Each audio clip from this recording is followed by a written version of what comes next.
કેટલી ભીડ હોય, એકાબીજા ધક્કા મૂકી કરતા હોય એટલે કાંઈ કોઈને વારો ન આવે એવું ન હોય, પણ ભગવાનને એકાબીજા અડેલા હોય ને એ જ ગમે. શું કામ?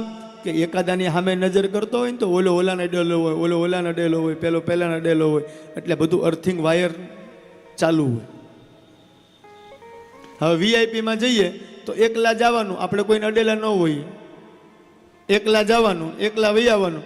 એટલે ભગવાન ઓલા પણ પાવર જનરેટ પેલી બાજુ ચાલુ હોય, અને અહીંથી આપણે એકલા કરીને વહી આવીએ તો આપણે તો ક્યાંય પાવરમાં, હા પાવર રહી ખાલી કે હું જઈને વહી આવ્યો, પણ ઓલો પાવર જનરેટ થાય નહીં. એટલે બને ત્યાં સુધી સજ્જનો એવા, ભલે હું તો એવું કહું છું આપણે વૃંદાવન ન જઈ શકીએ તો કાંઈ નહીં, ઘરમાં વૃંદાવન ઊભું કરી દેવાનું. આપણને એવું જરૂરી નથી કે ત્યાં જ જવું, તમારા ગામમાં મંદિર હોય ત્યાં જવું. હવે લોકોએ એક પર્યટક સ્થળ બનાવી દીધા છે બધા જ તીર્થોને. ગામના મંદિરમાં કોઈ ઝાલર વગાડવા આરતી કરવા નથી જતું.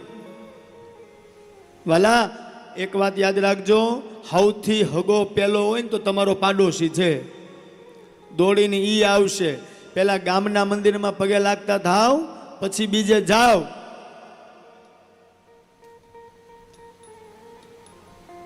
પણ કલિયુગની પરિસ્થિતિ એવી છે કે તીર્થની મર્યાદા, તીર્થનું ભાન, તીર્થનું જ્ઞાન, આજ સુધીમાં કેટલા એવા વ્યક્તિઓ બહુ ઓછા જૂથ જોવા મળે કે ત્યાં તીર્થમાં જાય અને તીર્થનું મહત્વ સમજે છે.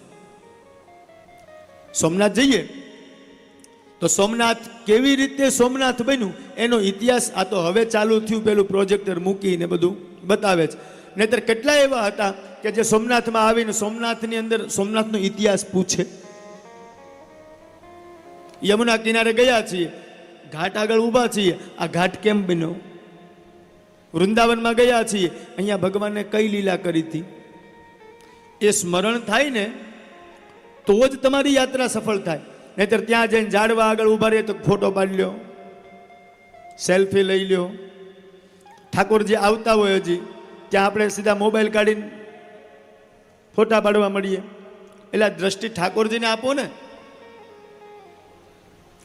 એમાં આપણો વાંક નથી.